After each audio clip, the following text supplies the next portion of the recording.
இந்த வக்ஃப் அப்படின்றது என்னன்னா, இஸ்லாமிய சட்டப்படி ஒரு வாக்கிஃப், அதாவது தன்னுடைய சொத்தை அல்லது தன்னுடைய உடைமையை கடவுளுக்காக ஒரு அர்ப்பணிப்பு மனப்பான்மையோடு சேரிட்டபிள் பர்பஸுக்காக கொடுப்பது தான் வக்ஃப் என்று சொல்லக்கூடியது. அது எத்தனை ஆண்டுகளாக இருந்தாலும் அது கடவுளுடைய சொத்து, அது பராமரிக்கப்பட வேண்டியது.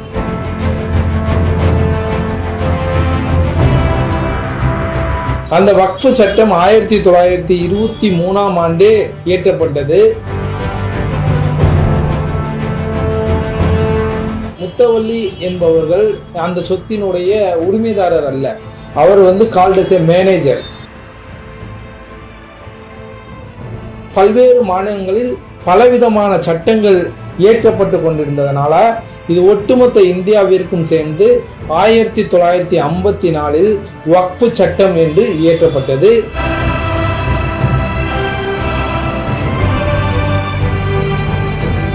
அதில் சில மாற்றங்களை 2013 கொண்டு வந்தார்கள்.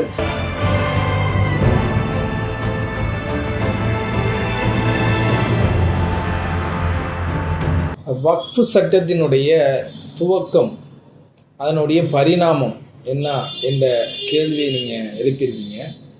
இந்த வக்ஃப் அப்படின்றது என்னன்னா, இஸ்லாமிய சட்டப்படி ஒரு வாக்கிஃப், அதாவது தன்னுடைய சொத்தை அல்லது தன்னுடைய உடைமையை கடவுளுக்காக ஒரு அர்ப்பணிப்பு மனப்பான்மையோடு சேரிட்டபிள் பர்பஸுக்காக கொடுப்பது தான் வக்ஃப் என்று சொல்லக்கூடியது. Dedication to the God. அந்த ப்ராப்பர்ட்டியை பொறுத்த வரைக்கும் அது காட்ஸ் ப்ராப்பர்ட்டி அப்படின்ற ஒரு தன்மை அதில் இருக்கும். அதுதான் வக்ஃப் சொத்து என்று சொல்லப்படுகிறது. அது மசூதிகளாக இருக்கலாம், இல்லை தர்காக்களுக்கு சேவை செய்வதற்காக பல சொத்துக்களை கொடுப்பதாக இருக்கலாம், அல்லது அடக்க ஸ்தலங்களாக இருக்கலாம்.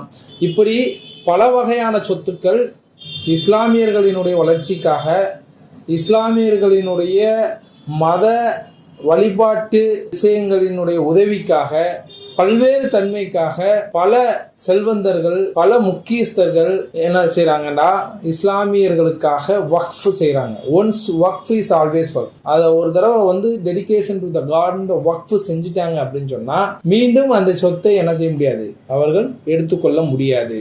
அது எத்தனை ஆண்டுகளாக இருந்தாலும் அது கடவுளுடைய சொத்து, அது பராமரிக்கப்பட வேண்டியது. இதுதான் வக்ஃப் அப்படின்றதனுடைய உள்ளார்ந்த அர்த்தமாக இதுவரைக்கும் இருந்து வந்தது. அந்த வக்ஃப் சட்டம் 1923 ஆண்டே இயற்றப்பட்டது. அப்பொழுது முத்தவல்லி என்பவர்கள் அந்த சொத்தினுடைய உரிமைதாரர் அல்ல. அவர் called as a manager or supervisor என்று சொல்வார்கள். அதை மேனேஜ் பண்ணக்கூடிய ஒரு மேனேஜரோ அல்லது சூப்பர்வைஸ் பண்ணக்கூடிய ஒரு சூப்பர்வைசரும் அவர்கள் சரியான முறையில் கணக்கு வழக்குகளை டிஸ்ட்ரிக்ட் ஜட்ஜோடம் கொடுக்க வேண்டும் என்றுதான் இந்த வக்ஃப் சட்டம் 1923 இயற்றப்பட்டது. அதற்கடுத்து அந்த சட்டம் பல மாநிலங்களில் பல பரிணாமங்களை எடுத்தது. ஒன்று முசல்மான் ஆக்ட் என்று வந்தது, பெங்கால் வக்ஃப் ஆக்ட் என்று வந்தது, மற்றொன்று யூபியில் united provinces of Muslim Waqf act என்று சொல்லி வந்தது. இப்படி பல்வேறு மாநிலங்களில் பலவிதமான சட்டங்கள் இயற்றப்பட்டு கொண்டிருந்ததனால இது ஒட்டுமொத்த இந்தியாவிற்கும் சேர்ந்து 1954 வக்ஃப் சட்டம் என்று இயற்றப்பட்டது. பின்னாளில் 1995 அதில் இன்னும் சீர்தூக்கி அதில் இன்னும் பல்வேறு சரத்துகளை சேர்த்து முழுமை பெற்று 1995 வக்ஃப் சட்டம் என்று பரிணாமப்பட்டது. அதில் சில அமெண்ட்மெண்ட்ஸை, அதில் சில மாற்றங்களை 2013 கொண்டு வந்தார்கள்.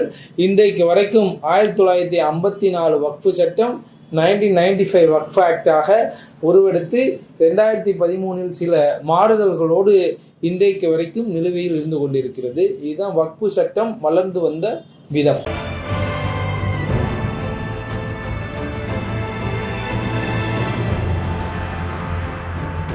வக்ஃப் திருத்த மசோதா 2024 சட்ட பிரிவுகளுக்கு செல்வதற்கு முன்பாக இந்த சிறுபான்மை சமுதாயத்திற்கு என பல்வேறு பாதுகாப்புகளை அடிப்படை உரிமைகளை இந்திய அரசியலமைப்பு சட்டம் நமக்கு உருவாக்கி தந்திருக்கிறது. அதுல சுதந்திரமாக தன்னுடைய மத வழிபாட்டை பாதுகாக்கக்கூடிய அடிப்படை சட்டம், ரைட் டு ப்ரொபோஸ், நான் என்னுடைய மதத்தை பிரச்சாரம் செய்ய, நடைமுறைப்படுத்த, அந்த மத சடங்குகளை செயல்படுத்த, எல்லாவற்றிற்கும் ஒரு அடிப்படை உரிமையை சரத்து 26 30 வரைக்கும் வழங்கி இருக்கின்றது. அதே போன்று சிறுபான்மை சமுதாயம் நிர்வகிக்கக்கூடிய கல்வி நிலையங்களுக்கான உரிமை, minority educational institution, right to minority educational இன்ஸ்டிடியூஷனுக்கான உரிமைகளும் அடிப்படை உரிமைகளாக இந்திய அரசியலமைப்பு சட்டத்திலே வழங்கப்பட்டுள்ளது.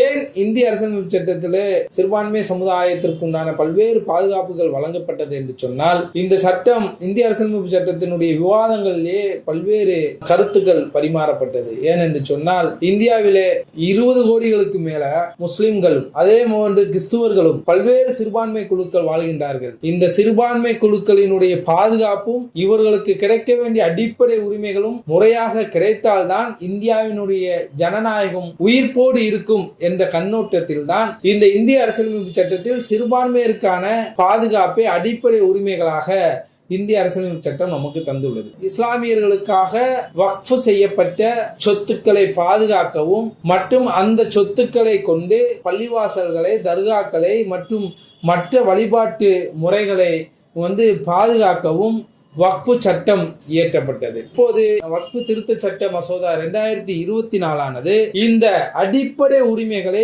முற்றிலுமாக தகர்ப்பதாக இந்த திருத்த சட்டம் வந்திருக்கின்றது. இது என்ன சொல்லி இந்த திருத்த சட்டத்தை கொண்டு வர்றாங்க அப்படின்னு சொன்னா, டிரான்ஸ்பரன்சி ப்ராசஸ் என்று சொல்றாங்க. ஆனால் இது எப்படி இருந்தது என்று சொன்னால், சென்ட்ரல் கவர்மெண்டோட ஆக்டாக இருந்தாலும் ஒவ்வொரு ஸ்டேட் கவர்மெண்ட்டும் தேவையான வக்ஃப் போர்டு, அந்த கம்போசிஷன் என்று சொல்வார்கள், அதாவது சட்டமன்ற உறுப்பினர்கள், பாராளுமன்ற உறுப்பினர்கள், பார் கவுன்சில் உறுப்பினர்கள் மற்றும் ரிலீஜியஸ் அந்த இஸ்லாமிய மதத்தினுடைய கோட்பாடுகளை அதிகமாக தெரிந்து கொண்ட 2 எமினன்ட் பெர்சன்ஸ் என்று சொல்வார்கள், அதிகமாக தெரிந்து கொண்டவர்கள், இவர்களை பெண்கள், இவர்களை உள்ளடக்கிய ஒரு குழு தான் இந்த ஒட்டுமொத்த வக்ஃபு சொத்துக்களையும் மற்றும் அதன் கணக்கு வழக்குகளையும் இதுவரை நிர்வகித்து வந்தது. ஆனால் இதையெல்லாம் ஒட்டுமொத்த மாநில அரசினுடைய அதிகாரத்தை துடைத்தெறிந்து இதை நேரடியாக மத்திய அரசினுடைய கட்டுப்பாட்டிற்கு கொண்டு வரக்கூடிய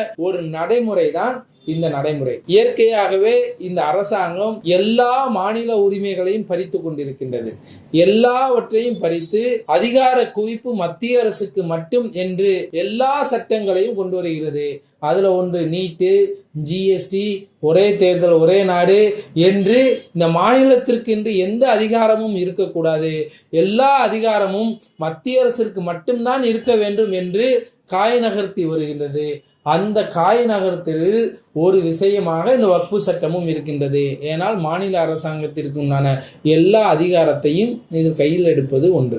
அதாவது வக்ஃபு ஆக்ட் இந்த 1995 இருக்கக்கூடிய ரீசன்ஸ் 2024 திருத்த சட்டத்துல என்ன சொல்றாங்கன்னா, unified Waqf management and empowerment, efficiency and development. Unified Waqf மேனேஜ்மெண்டா இதை எதை குறிக்குது அப்படின்னு சொன்னா, இதை எல்லாத்தையும் ஒருமுறைப்படுத்தி அதிகார குவிப்பை ஒரு இடத்திற்கு கொண்டு வரக்கூடிய ஒரு செயலாக தான் இதை நம்ம பார்க்கிறோம். நான் முன்னாடியே சொன்ன மாதிரி ஒட்டுமொத்த வக்ஃபு சொத்துக்களையும் மத்திய அரசு அபகரிக்கும் நோக்கில தான் இந்த டைட்டிலே கொடுக்கப்பட்டிருக்கிறதா நம்ம பார்க்கிறோம். மாநில அரசாங்கத்தினுடைய அதிகாரத்திலிருந்து முற்றிலுமாக இதை வெளியெடுக்கக்கூடிய நடவடிக்கையாக நம்ம பார்க்கிறோம். அதே மாதிரி ஒர்க் பை யூசர்ஸ் அப்படின்ற ஒரு வார்த்தையை மாத்துறாங்க. ஒர்க் பை யூசர்ஸ் அப்படின்னு சொன்னா, no person shall create a work unless he is the lawful owner of the property and competent to transfer or dedicate such property. Work by users அப்படின்னு சொல்லக்கூடிய ஒரு வார்த்தை இவங்க மாத்த விரும்புறாங்க. அதுல 3A அப்படின்னு சொல்லக்கூடிய ஒரு சட்ட பிரிவை கொண்டு வராங்க. என்ன சொல்லுதுன்னா, ஃபர்ஸ்ட் எல்லாம் வக்ஃப் யார் பண்ணலாம் அப்படின்னு சொன்னா, யார் வேணாலும் பண்ணலாம். அது முஸ்லீமா இருக்கலாம், இல்ல நான் முஸ்லிம்ஸ் வக்ஃப் பண்ணிருக்காங்க. நிறைய தர்காக்களுக்கு இடங்களை எழுதி கொடுத்திருக்காங்க. அவங்களுடைய கான்சியஸ், அவங்களுடைய நம்பிக்கை. அதே மாதிரி நிறைய பள்ளிவாசலுக்கு வக்ஃப் பண்ணிருக்காங்க. ஆனா இதுல என்ன செய்யறாங்க, ஒரு தடையை ஏற்படுத்துறாங்க. என்னன்னா, the permanent dedications by any persons practicing Islam at least 5 years அப்படின்னு சொல்லக்கூடிய ஒரு தடையை ஏற்படுத்துறாங்க. யாரு ஒருவர் 5 ஆண்டு காலம் இஸ்லாத்தை முழுமையாக பின்பற்றுகிறார்களோ அவர்கள் மட்டும்தான் வக்ஃபு பண்ண முடியும் என்று சொல்லக்கூடிய ஒரு தடையை ஏற்படுத்துறாங்க. நான் முஸ்லிம்ஸ், அதாவது இஸ்லாமியர்கள் அல்லாதவர்கள் யாரும் இந்த வக்ஃபு எதுவும் முஸ்லிம்களுக்கோ அல்லது முஸ்லிம்களுடைய ரிலீஜியஸ் ஆக்டிவிட்டிஸுக்கோ தர்காக்களுக்கோ அல்லது பள்ளிவாசல்களுக்கோ யாரும் எந்த தானமும் கொடையும் கொடுக்க கூடாது என்ற ஒரு தடையை இவர்கள் ஏற்படுத்துகிறார்கள். இதனால் இந்தியாவினுடைய மதச்சார்பின்மையை இவர்கள் குழி தோண்டி புதைக்கக்கூடிய வேலையை செய்கிறார்கள். இது ஒட்டுமொத்த செக்குலாரிசத்திற்கும் எதிரானதாக இது இருக்கின்றது. பல்வேறு வழக்குகள் உச்ச நீதிமன்றத்தில் வரும்போது ஈவன் நான் முஸ்லிம் கூட அவர்களுடைய நம்பிக்கையின் அடிப்படையில் கொடுக்கக்கூடியதும் வக்ஃபாக ஏற்றுக்கொள்ளப்படும் என்று பல்வேறு உச்ச நீதிமன்ற தீர்ப்புகள் இருந்தும் கூட அந்த தீர்ப்புகளை எல்லாம் உதாசீனப்படுத்தி செக்குலாரிசம் என்று சொல்லக்கூடிய மதச்சார்பின்மையை சிதைக்கும் விதமாக இந்த வார்த்தைகளை வக்ஃபு சட்ட திருத்த மசோதா 2024 கொண்டு வந்திருக்கிறார்கள். அதே மாதிரி ஒரு வக்ஃபு சொத்து என்பது அது வக்ஃபு சொத்தா இல்லையா, அதை யாரு பராமரிக்க வேண்டும் என்றால் ஏற்கனவே இருக்கக்கூடிய வக்ஃப் போர்டு அதுல ஒரு ப்ரோஃபார்மா ரிப்போர்ட்னு இருக்கும். 1954 முன்பாக பல்வேறு மாவட்டங்களில் எல்லா மாநிலங்களிலும் ஒரு சர்வே நடத்தி, அப்போதெல்லாம் பெரிய டாக்குமெண்ட் இருக்காது, செம்பு பத்திரம் இருக்கும். அதே மாதிரி தானமாக வாய்மொழியாக எழுதி கொடுத்திருப்பாங்க. இப்படி பல்வேறு சூழ்நிலைகளில் இருந்த எல்லா சொத்துக்களும், கடவுளுக்காக அர்ப்பணிக்கப்பட்ட எல்லா சொத்துக்களையும் சர்வே பண்ணி ஒரு ப்ரோஃபார்மாவை என்ன செய்வாங்கன்னா ஸ்டேட் கவர்மெண்ட் ரிலீஸ் பண்ணும். அந்த ப்ரோஃபார்மால இருக்கக்கூடிய எல்லா சர்வே நம்பர்களும் வக்ஃபு சொத்துக்களாக கணக்கில் எடுக்கப்பட்டு அந்த சொத்துக்களை மேனேஜ் பண்றது யாரு அப்படின்னு சொன்னா வக்ஃப் போர்டு. வக்ஃப் போர்டு எப்படி கட்டமைக்கப்பட்டிருக்கு அப்படின்னு சொன்னா 2 சட்டமன்ற உறுப்பினர்கள், 2 நாடாளுமன்ற உறுப்பினர்கள், 2 பார் கவுன்சில் மெம்பர்ஸ். அப்படி பார் கவுன்சில் மெம்பர் இல்ல அப்படின்னு சொன்னா அதில் மூத்த வழக்கறிஞர்கள், வக்ஃபு சட்டத்தில் சிறப்பு வாய்ந்த மூத்த வழக்கறிஞர்கள் மற்றும் எமினன்ட் இஸ்லாமிக் எமினன்ட் பெர்சன், ஆலிம்கள் அல்லது இஸ்லாமிய நாலேஜ் இருக்கக்கூடிய நபர்கள், 2 நபர்கள், இஸ்லாமிய பெண்கள், அதே மாதிரி அரசு அதிகாரிகள், IAS அதிகாரிகள், இஸ்லாமிய IAS அதிகாரிகள் என்று பல்வேறு விதமான நபர்களை கொண்டு நிர்வகிக்கக்கூடிய ஒரு விஷயம் தான் வக்ஃப் போர்டு. இது செக்ஷன் 40ல இந்த வக்ஃபு சொத்தை எப்படி மெயின்டைன் பண்ணணும் அப்படின்றத சொல்றாங்க. காம்பிடன்ட் அத்தாரிட்டி அவங்க தான், வக்ஃப் போர்டு தான் காம்பிடன்ட் அத்தாரிட்டி. ஆனா இந்த புதிய திருத்த மசோதால என்ன சொல்ல வர்றாங்கன்னா, ஏதாவது ஒரு சொத்து, அது வக்ஃபு சொத்து, ஏதாவது ஒரு சொத்து அரசு சொத்தாக இருந்தால், அரசு சொத்தாக கருதப்பட்டால் அந்த டிஸ்ட்ரிக்ட் கலெக்டர் என்கொயரி பண்ணி ஒரு ரிப்போர்ட்டை மாநில அரசுக்கு சமர்ப்பிக்கணும்.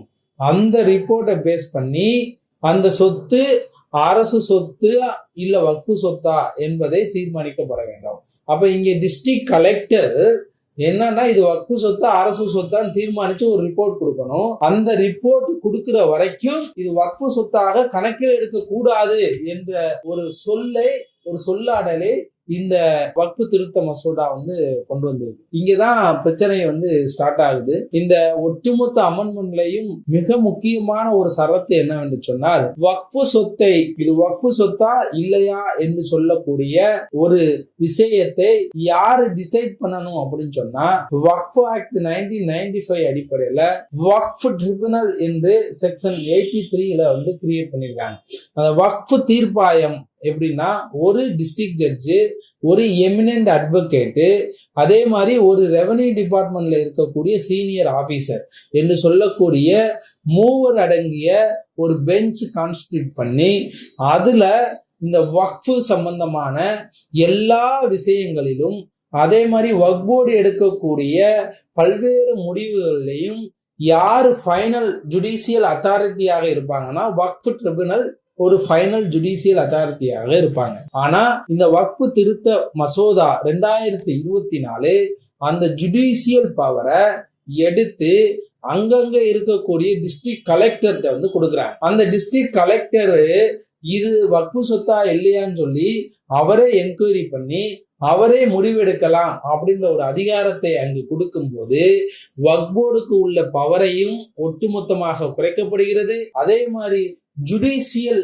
லைன்ல இருக்கக்கூடிய ஒரு நீதி பரிபாலன முறையையும் எடுத்து ஒரு எக்ஸிகியூட்டிவ் கையில கொடுக்குறாங்க. இது ஒட்டுமொத்தமாக ஒரு தவறான திருத்தம் என்பதை நாங்க சொல்லல.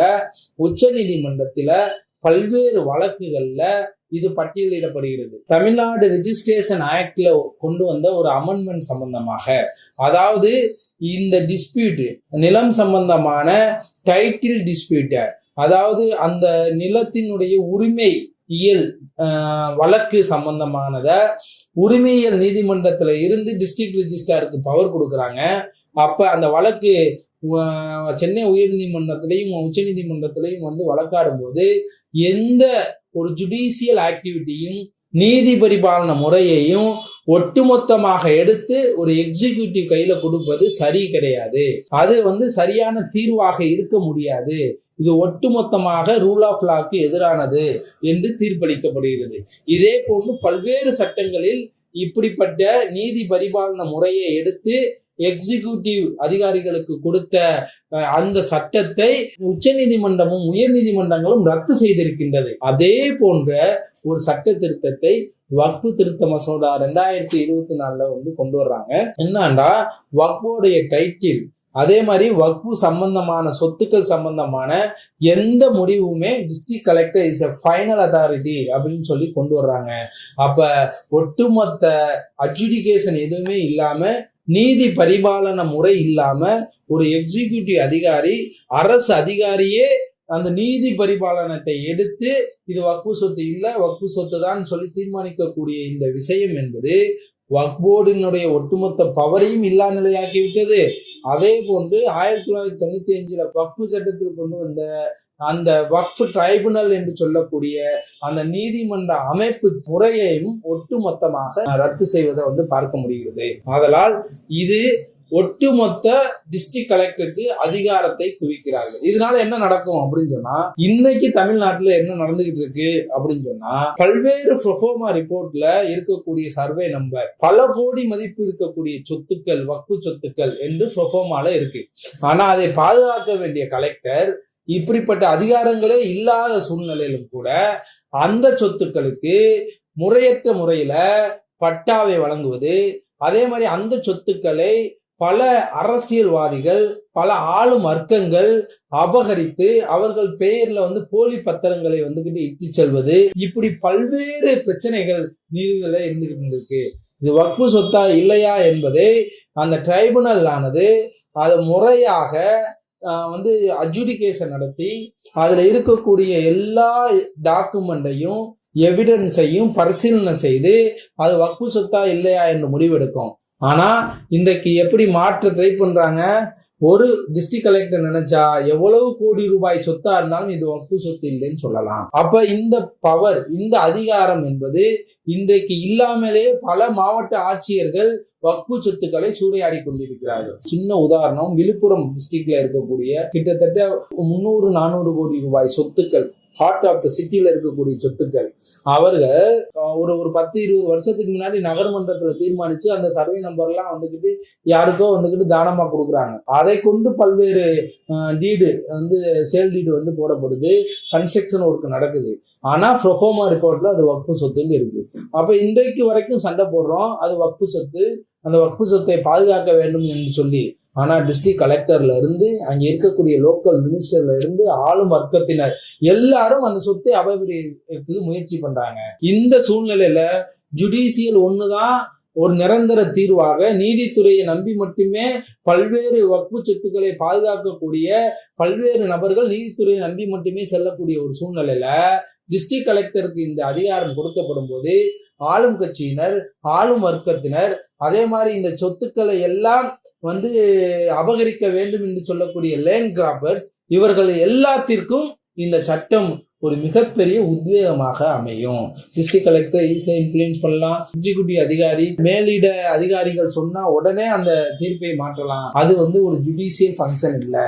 எனவே இந்த மிகப்பெரிய திருத்தம், அதாவது டிஸ்ட்ரிக்ட் கலெக்டருக்கு உண்டான அதிகபட்சமான அதிகாரத்தை கொடுப்பது, அதே போன்று வக்ஃப் போர்டுக்கு இருக்கக்கூடிய அதிகாரத்தை குறைப்பதுதான் இந்த வக்ஃபு சட்டத்தினுடைய மிக முக்கியமான திருத்தமாக கருதப்படுகிறது.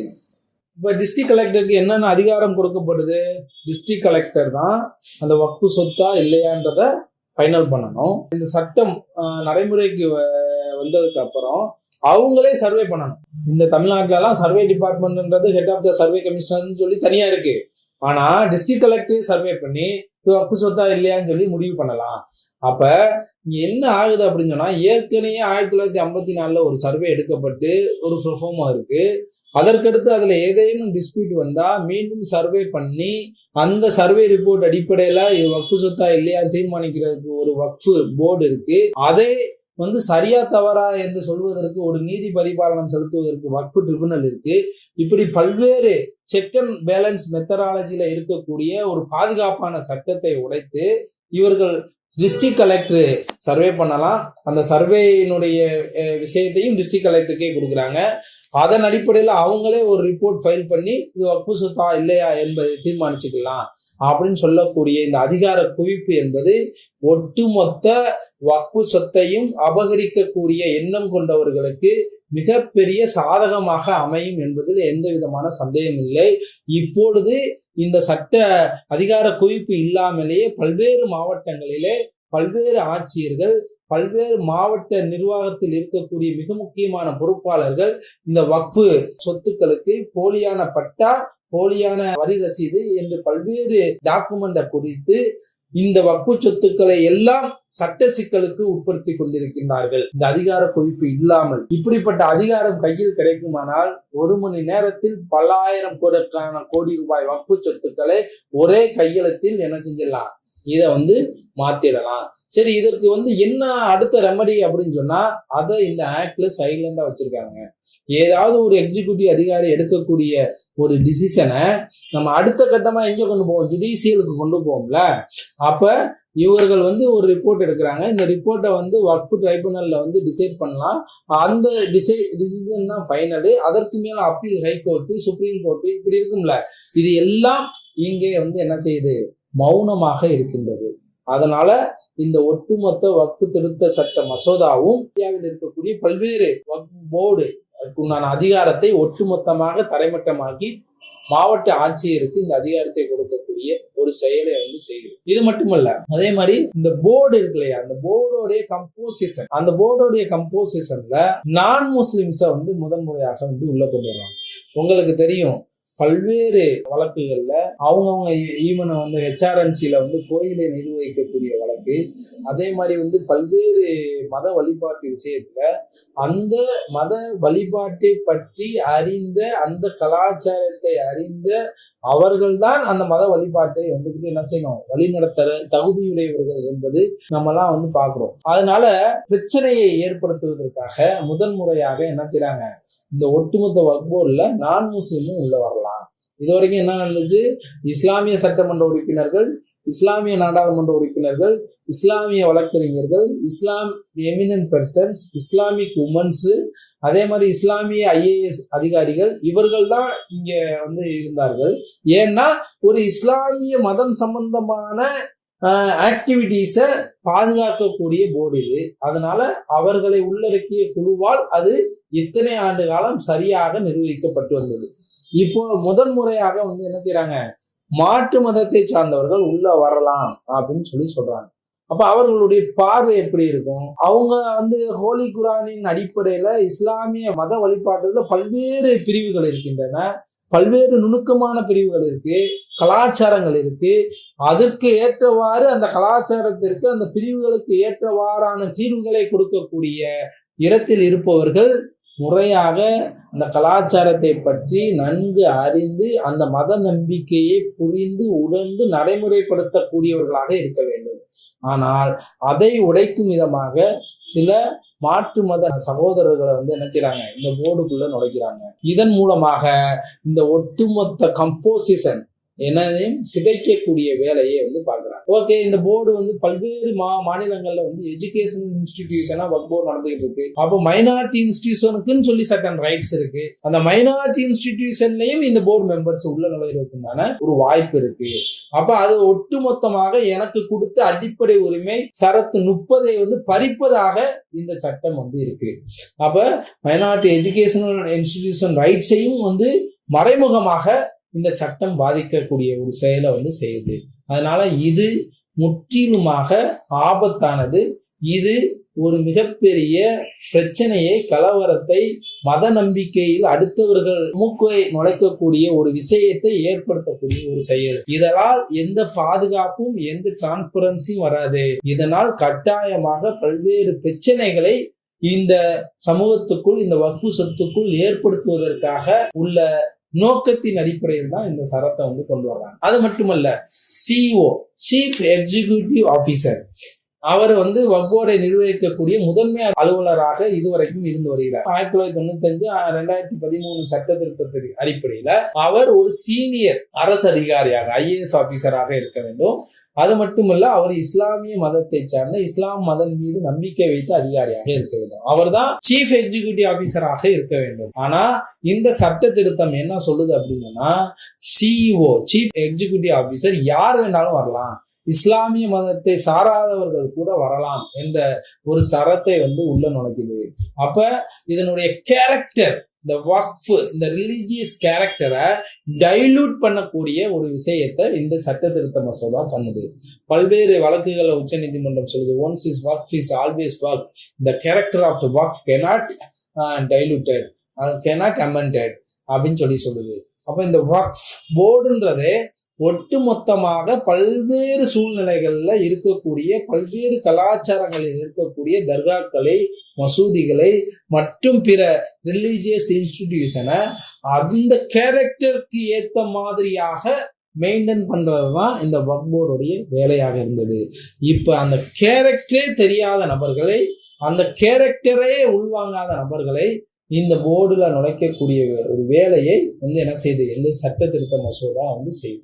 இந்த சட்ட திருத்த மசோதா 2024 வக்ஃப் போர்டு எப்படி அமையணும் அப்படின்னு ஏற்கனவே நான் சொன்னேன்ல, வக்ஃப் போர்டு எந்தெந்த மெம்பர்களால் உருவாக்கப்படும், அந்த வக்ஃப் போர்டு எலெக்ஷன் சேர்பர்சனை எப்படி தேர்ந்தெடுக்கணும் அப்படின்ற எந்த விதமான விஷயமும் அந்த வக்ஃபு திருத்த சட்ட மசோதால வரல. அது சைலண்ட் ஆக்கப்படுது. இது என்னன்னா, இந்த வக்ஃபோடையும் வக்ஃபு ட்ரிபுனலையும் ஒட்டுமொத்தமாக இல்லா நிலை ஆக்கக்கூடிய ஒரு செயலை இந்த திருத்த மசோதா கொண்டு வருது. இந்த வக்ஃபு திருத்த மசோதா power to register the Waqf institution vested the board, அதாவது போர்டுக்கு தான் அந்த எப்படி வக்ஃபை ரிஜிஸ்டர் பண்ணுவாங்கன்னா, ஒரு வாக்கிஃப் டெடிகேஷன் கொடுக்குறவர் நேராக வக்ஃப் போர்டுக்கு போவார். செக்ஷன் 36 அடிப்படையில் அதில் ஒரு சில ஃபார்ம்ஸ் இருக்கும். அந்த ஃபார்ம்ஸை ஃபில் பண்ணுவாங்க, அதை ரிஜிஸ்டர் பண்ணுவாங்க.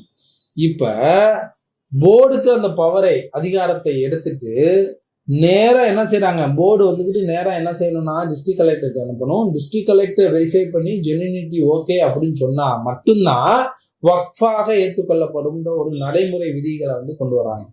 அப்ப இங்க வக்ஃப் கொடுப்பதையே தடை செய்யக்கூடிய, ஃபர்ஸ்ட் என்ன சொல்றாங்க, நான் முஸ்லிம்ஸ் வரக்கூடாதுன்னு சொல்லி ஸ்டாப் பண்ணிட்டாங்க. அவர்கள் தானமாக யாரும் எதையும் கொடுக்க கூடாது அப்படின்ற அந்த மதச்சார்பினைக்கு எதிராக போயிட்டாங்க.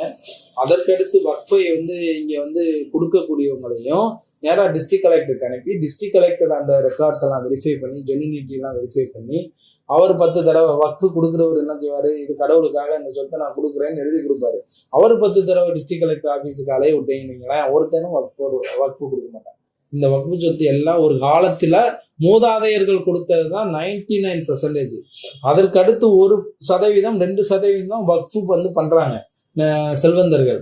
ஆனா அதையுமே இல்லா நிலையாக்குறதுக்கு எப்படியெல்லாம் அவர்களை கஷ்டப்படுத்த வேண்டுமோ, வக்ஃபு செய்ய முன்வருவர்களை எப்படியெல்லாம் அலைக்கழிக்கப்பட வேண்டுமோ அப்படியெல்லாம் அலைக்கழிக்கப்பட்டால் அந்த 1%, 2% கூட வக்ஃபு செய்ய முன்வர மாட்டார்கள் என்ற உள்நோக்கத்தோடு இந்த சட்ட திருத்தம் என்ன செய்து கொண்டு வரப்பட்டிருக்கு. அதனால அந்த 36 என்ன செய்யறாங்கன்னா அமெண்ட்மெண்ட் பண்றாங்க. அதுல 36(7) அப்படின்றத ஒண்ணு சேர்க்கிறாங்க. டிஸ்ட்ரிக்ட் கலெக்டர்ட்டையும் அந்த பவரை அந்த ரெஜிஸ்ட்ரேஷன் பவரை கொடுக்குறாங்க. 107 வக்ஃப் ஆக்ட் 1995ல ஒரு ப்ரொடெக்ஷன் இருந்தது. என்ன அப்படின்னு சொன்னா, லிமிடேஷன் ஆக்ட் 1963 வக்ஃப் ப்ராப்பர்ட்டிஸுக்கு அப்ளை ஆகாது அப்படின்னு சொல்லி. அது என்ன சொல்லுது அப்படின்னு சொன்னா, ஒரு உரிமையல் சார்ந்த ஒரு டைட்டில் டிஸ்பியூட், இது வக்ஃப் சொத்தா இல்லையா அப்படின்றத தீர்மானிக்கிறது, ஒரு தனி மனிதனுடைய சொத்தா இல்லையான்றதை தீர்மானிக்கிறதுக்கு அவன் வழக்கு போடணும்னா அதுக்கு சட்டன் லிமிடேஷன் இருக்கு. இத்தனை வருஷத்துக்குள்ளதான் வழக்கு தாக்கல் செய்ய முடியும் அப்படின்னு சொல்லிட்டு அந்த லிமிடேஷன் ஆக்ட் வக்ஃப் சொத்துக்கு அப்ளை ஆகாது. ஒன்ஸ் வக்ஃப் இஸ் ஆல்வேஸ் வக்ஃப். எப்போ வேணாலும் நீங்க அந்த சொத்தை வந்துட்டு என்ன செய்யலாம், மீட்டெடுத்துக்கலான்ற ஒரு நடைமுறை இருந்தது. அந்த நடைமுறையை இந்த சட்ட திருத்த மசோதா ஒட்டுமொத்தமாக தூக்குகிறது. அந்த 107 ஒட்டுமொத்தமாக ரிமூவ் செய்யுது. அப்படின்னா இன்டைரக்டா என்னன்னா, இந்த ஏலினேஷன்ல இருக்கக்கூடிய ஏற்கனவே கையகப்படுத்தி பல்லாயிரம் கோடிக்கணக்கான சொத்துக்களை வந்து கையகப்படுத்தி வச்சிருக்கக்கூடிய லேண்ட் கிராபர்ஸ், நில அபகரிப்பாளர்களுக்கு இந்த சட்டம் மிகப்பெரிய பெனிஃபிட்டாக இருக்கு. இன்றைக்கு தமிழ்நாட்டில் மட்டும் ஹார்ட் ஆஃப் த சிட்டியில பல்லாயிரக்கணக்கான சொத்துக்கள் வந்து இந்த வக்ஃப் சொத்துக்கள் பல்வேறு லேண்ட் கிராபர்ஸ்னால, அரசியல்வாதிகள்னால அபகரித்து போலியான டாக்குமெண்ட் செய்யப்பட்டு இருக்கு. இப்ப இதெல்லாம் யாரு மீட்டெடுக்கிறது? அங்க இருக்கக்கூடிய முத்தவல்லியோ, அங்க இருக்கக்கூடிய போர்டோ தான் முடிவெடுக்கணும். ஆனா எப்ப நமக்கு தெரிய வரும் இந்த மாதிரியான போலி பத்திரம் போட்டிருக்கான், போலி பட்டா வாங்கியிருக்கான்றது தெரிய வரும்போது, எப்ப தெரிய வந்தாலும் அதை மீட்டெடுக்கிறதுக்கு உண்டான நடவடிக்கையை வந்து என்ன முத்தவலியும் இவங்களும் செய்யலாம். பல ஆண்டுகளாகவே வக்ஃப் சொத்துக்களை வந்து என்ன செஞ்சிருக்காங்க, அபகரிச்சு இருக்கக்கூடிய பல்வேறு சூழ்நிலைகள் இருக்கு. ஈவன் வந்து இங்க சென்னையில மாங்காடு என்று சொல்லக்கூடிய ஏரியால பல்லாயிரக்கணக்கான கோடி ரூபாய் சொத்துக்களை அபகரிச்சு வச்சிருக்காங்க. இன்னைக்கு வரைக்கும் அபகரிச்சு வச்சிருக்காங்க. ஆனா அதற்கு பல ஆவணங்களை அவர்கள் தயார் செஞ்சு வச்சிருக்காங்க. இன்றைக்கு வரைக்கும் வழக்கு நடத்தி கொண்டு இருக்கக்கூடிய ஒரு சூழ்நிலை இருக்கு. அப்ப இந்த செக்ஷனை வந்து டோட்டலா தூக்குவதன் மூலமாக என்ன ஆகுது அப்படின்னு சொன்னா, அந்த சொத்தினுடைய பாதுகாப்பு கேள்விக்குறியாக்கப்படுகிறது. ஒட்டுமொத்தமாக அந்த சொத்துக்களுக்கு எந்த விதமான பாதுகாப்பு தன்மையும் இல்லை என்ற ஒரு சூழ்நிலையை இந்த சட்ட திருத்த மசோதா ஏற்படுத்துகிறது. தமிழ்நாட்டில் வந்து HRNC ஆக்ட் என்று சொல்லக்கூடிய ஒரு சட்டம் இருக்கு. அந்த சட்டத்திலையும் இப்படி ஒரு பாதுகாப்பு இருக்கு. ஏன்னா கோயில் சொத்துக்களை பாதுகாப்பதற்கு லிமிடேஷன் ஆக்ட் பொருந்தாது அப்படின்ற ஒரு சரத்து இருக்கு. அந்த கோயில் சொத்துக்களை போன்றுதான் வக்ஃபு சொத்துக்களும். அப்ப கோயில் சொத்துக்களுக்கு எவ்வளவு முக்கியத்துவம் கொடுக்குறீங்களோ அதே மாதிரிதான் வக்ஃபு சொத்துக்களும். ரெண்டுமே வந்து கடவுள் சொத்து என்று சொல்லக்கூடிய அடிப்படையில் தான் பார்க்கப்படுகிறது. ஆனால் அவர்களுக்கு கொடுக்கக்கூடிய அந்த ப்ரொடெக்ஷன், அந்த உரிமை இங்க வக்ஃபு சொத்துக்களுக்கு மறுக்கப்படுவதுதான் டிஸ்கிரிமினேஷன் இன் நேச்சர் என்று சொல்லக்கூடிய அடிப்படையில ஒரு பாகுபாட்டு தன்மையை வந்து உருவாக்குகிறார்கள். அதாவது லேண்ட் கிராபர்ஸ் யார் வேண்டுமானாலும் வக்ஃபு சொத்துக்களை சூறையாடி கொள்ளலாம் என்று சொல்லக்கூடிய ஒரு வழிமுறையை இந்த வக்ஃபு திருத்த மசோதா 2024 வந்து ஏற்படுத்துகிறது. ஒட்டுமொத்தமாக இந்த வக்ஃபு சட்ட திருத்த மசோதா மாவட்ட ஆட்சியருக்கு உண்டான அதிகார குவிப்பு, அதே போன்று இந்த வக்ஃப் போர்டுக்குண்டான அதிகாரத்தை ஒட்டுமொத்தமாக துடைத்தெறிவது, அதே போன்று இந்த வக்ஃபு சொத்து பாதுகாப்பை வந்து தன்மையை கேள்விக்குறியாக்கியது என்று, மற்றபடி வக்ஃபு செய்பவர்களுக்கு மத்தியிலே ஒரு பிரிவினையை, ஒரு பிளவுகளை ஏற்படுத்துவது என்று பல்வேறு அரசியலமைப்பு சட்டத்திற்கு எதிரான சரத்துக்களை இந்த வக்ஃபு திருத்த சட்ட மசோதா வந்து வச்சிருக்கு. இதற்கு பாராளுமன்ற கூட்டுக்குழுவிற்கு இந்த சட்ட திருத்த மசோதா அனுப்பப்பட்டு பாராளுமன்ற கூட்டுக்குழு ஒவ்வொரு மாநிலத்திலையும் கருத்து கேட்பு கூட்டத்தை வந்து நடத்திருக்கு. அந்த கருத்து கேட்பு கூட்டம் கூட எப்படி நடத்தப்பட்டது என்று சொன்னா ஒரு ஃபார்மாலிட்டி மேனராக நடத்தப்பட்டது. அந்த கருத்து கேட்பு கூட்டத்துல பல்வேறு மூத்த வழக்கறிஞர்களோடு நானும் அந்த கருத்து கேட்பு கூட்டத்திற்கு வந்து சென்றிருந்தேன். அதுல ஒரு நிமிடம் கூட எந்த மூத்த வழக்கறிஞருக்கும் இந்த சட்ட மசோதாவுக்கு எதிராக பேசுவதற்கு வந்து வாய்ப்பளிக்கப்படல. ஓரிரு மணித்துளிகள் வந்து ஓரிரு வழக்கறிஞர்களுக்கு கொடுக்கப்பட்டது. அதே போன்றுதான் அரசியல்வாதிகளுக்கு, மற்ற அதிகாரிகளுக்கு கொடுக்கப்பட்டது. அப்ப இந்த கருத்து கணிப்பு கூட்டம் கூட இவர்கள் ஒட்டுமொத்தமாக ஒரு ஃபார்மாலிட்டிக்கு, ஒரு கண் துடைப்பிற்காக தான் வந்து இந்த பாராளுமன்ற கூட்டுக்குழு வந்து நடத்தியது என்பதனை நான் இங்கே பதிய வைக்கிறேன். ஒட்டுமொத்தமாக பாராளுமன்றத்தினுடைய அரசியலமைப்பு சட்டத்தினுடைய டிபேட்ஸ்ல சர்தார் வல்லபாய் பட்டேலே இந்த தேசத்தினுடைய ஒற்றுமைக்கு வலு சேர்ப்பது எது என்று சொன்னால் அது வந்து சிறுபான்மை சமுதாயத்தினுடைய மிக முக்கியமான பாதுகாப்பு, இதுதான் இந்த தேசத்தினுடைய ஒற்றுமையை மேலும் வலுவாக்கும் என்று பல்வேறு கட்டத்துல சர்தார் வல்லபாய் பட்டேல் உட்பட பேசியிருக்கிறார். அதே போன்று வந்து டாக்டர் அம்பேத்கர் அவர்கள் சொல்லும்போது கூட இந்த இந்திய அரசியலமைப்பு சட்டம் வந்து சட்டத்தின் முன் அனைவரும் சமம் என்று கோட்பாட்டை மட்டும் தரவில்லை, சிறுபான்மை சமுதாயத்திற்கு உண்டான முக்கியமான பாதுகாப்பையும் இந்த அரசியலமைப்பு சட்டம் தந்துள்ளது என்று கூறியிருக்கிறார். இப்படி பல்வேறு விடுதலை போராட்ட வீரர்கள், இந்த நாட்டை உருவாக்கக்கூடிய சிற்பிகள், இந்த அரசியலமைப்பு சட்டத்தை உருவாக்கிய சிற்பிகள், இந்த சிறுபான்மை சமுதாயம் எதிர்காலத்திலே இப்படியெல்லாம் கேள்விக்குள்ளாக்கப்படும், அவர்களுடைய உரிமைகள் சிதைக்கப்படும், பெரும்பான்மை சிறுபான்மை என்ற ஒரு வேறுபாட்டை ஏற்படுத்தி இந்த சிறுபான்மை சமுதாயத்தினுடைய அனைத்து உரிமைகளும் அளிக்கப்படும் என்ற கண்ணோட்டத்தில் தான் இந்திய அரசியலமைப்பு சட்டத்திலே அதற்கு அரணாக பல்வேறு அடிப்படை உரிமைகளை ஏற்படுத்தி இருந்தார்கள்.